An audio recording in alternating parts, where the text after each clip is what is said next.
السلام علیکم، میرا نام ہے انجم سہیل اور آپ دیکھ رہے ہیں یوٹیوب چینل ملک کے حالات۔ اچھا، آج ہم ایک امپورٹنٹ ایشو پر ڈسکس کریں گے۔ ہم سب جانتے ہیں کہ انڈیا میں بی جے پی کی ایک وزارت رہنما نے حضور صلی اللہ علیہ وسلم کی شان میں گستاخی کی ہے۔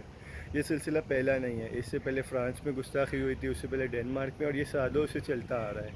آخر اس کی وجہ کیا ہے؟ یہ کیوں ہوتا ہے؟ دنیا میں 195 کنٹریز ہیں، جن میں سے 57 کنٹریز پر مسلمانوں کی حکومت ہے، مسلمانوں کے قبضے میں، مسلمانوں کے ہاتھوں میں ہے۔ 57 مسلم ملک ہیں دنیا میں، لیکن آپس میں بٹے ہوئے ہیں۔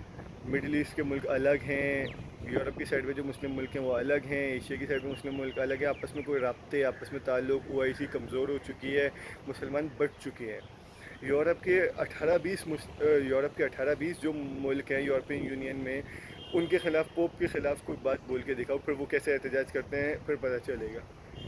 مسلمانوں کے خلاف یہ حضور صلی اللہ علیہ وسلم کی شان میں گستاخی کیوں ہوتی ہے؟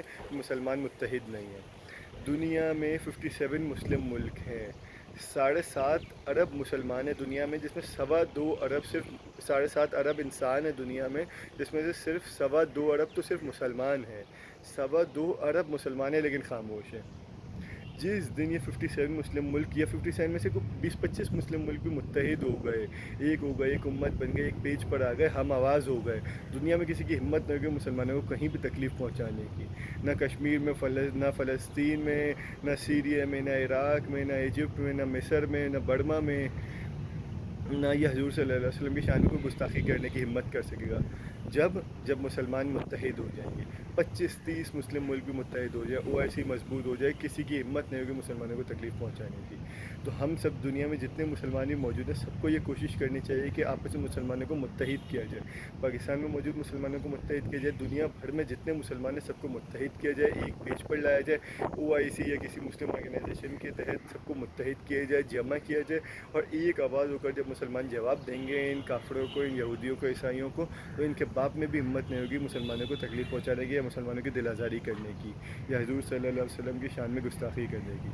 اب سب سے پہلے تو کرنا چاہیے کہ ایک تو گرینڈ سطح پر، لارج سطح پر، ایک مسلمان کو یہ کوشش کرنی چاہیے کہ تمام دنیا کے مسلمانوں کو متحد کیا جائے۔ ایک مسلم ملک کو، اپنے ملک میں جتنے مسلمان ہیں، جس ملک میں بھی آپ رہتے ہیں، جتنے مسلمان ہیں سب کو متحد کیا جائے، شیعہ، سنی، دیوبندی، بریلوی، سب ختم کر کے حضور صلی اللہ علیہ وسلم کے معاملے میں خاص طور پہ سب کو متحد کیا جائے، اور ایک آواز ہو کر کافروں کو، انڈیا کو، فرانس کو، ان سب کو جواب دیا جائے۔ ایک بار ایک ملک کو جواب دے دیا، ایک بار اس انڈیا کو جواب دے دیا، کسی کے باپ میں بھی ہمت نہیں ہوگی، چاہے کوئی بھی فرانس ہو، ڈنمارک ہو، کسی کی ہمت نہیں ہوگی مسلمانوں کو تکلیف پہنچانے کی۔ ایک کام تو یہ کرنا چاہیے۔ دوسرا کام جو فوراً کرنا چاہیے کہ دنیا میں جتنے بھی موجود مسلمان ہیں، جس ملک میں بھی ہیں، 2.25 ارب مسلمان ہیں دنیا میں، انڈین پروڈکٹس جتنے بھی ہیں چیک کر کے، سرچ کر کے، ایک پروڈکٹ کا بائیکاٹ کرنا چاہیے۔ جس کے پاس اسٹور ہے وہ اسٹور سے نکال دیں انڈین پروڈکٹس، خاص طور پہ گلف کنٹریز میں جو انڈین پروڈکٹس ہیں سب کا ایک بائیکاٹ کرنا چاہیے۔ اس معاملے میں سب سے اچھی کارکردگی اس ٹائم تک رہی ہے کویت، عمان، قطر، ان ملکوں نے بائیکاٹ شروع کر دیا ہے انڈین پروڈکٹس کا۔ دوسرا، اپنی گورنمنٹ پر پریشر ڈالنا چاہیے کہ انڈین ایمبیسیڈر کو کک آؤٹ کرے، دھکے مار کے گھسیٹ کے نکالے اس کو اپنے ملک سے، انڈین ایمبیسیڈر کو۔ عوام کو سڑکوں پہ آ کر بھی اس معاملے میں احتجاج کرنا چاہیے کہ انڈین ایمبیسیڈر کو دھکے مار کے یا اپنے ملکوں سے نکالا جائے۔ گلف کنٹریز ہو، کہیں بھی پاکستان ہو، انڈین ایمبیسیڈر کو وہاں سے نکلوانے کے لیے احتجاج ہونا چاہیے۔ تیسرے سطح پر یہ کہ ایک آواز ہو کر سب کو اس معاملے میں اتنا شور مچانا چاہیے کہ انڈین اکانومی ہل جائے۔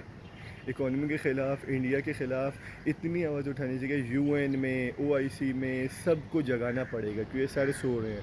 مسلمان کچھ کریں تو یہ سارے جاگ جاتے ہیں، UN والے، سیکیورٹی کونسل والے، اب ان کو مسلمانوں کو جگانا پڑے گا کہ تم انڈیا کے خلاف بات کرو، بولو، ان کو جگاؤ۔ عمران خان نے جو جگایا تھا، اس کے جسٹن ٹروڈیو، کینیڈا والے، پیوٹن، ان سب نے اسلاموفوبیا کے خلاف بات کرنا شروع کر دی تھی، لیکن یہ سلسلہ یوں نہیں رکے گا جب تک تمام مسلمان جاگیں گے نہیں۔ تو مسلمانوں کو جاگنا ہوگا، اور انڈیا کے خلاف، فرانس کے خلاف، ڈنمارک کے خلاف، سب کے خلاف آواز اٹھانی ہوگی، اور اتنی آواز اٹھانے کو UN، سیکیورٹی کونسل سب جاگیں اور سب انسان کے بچے بن جائیں، اور ان کی خاص طور پہ انڈیا کی اکانومی کا پٹھا بٹھانے کے لیے سب مسلمانوں کو کوشش کرنی ہوگی۔ شکریہ۔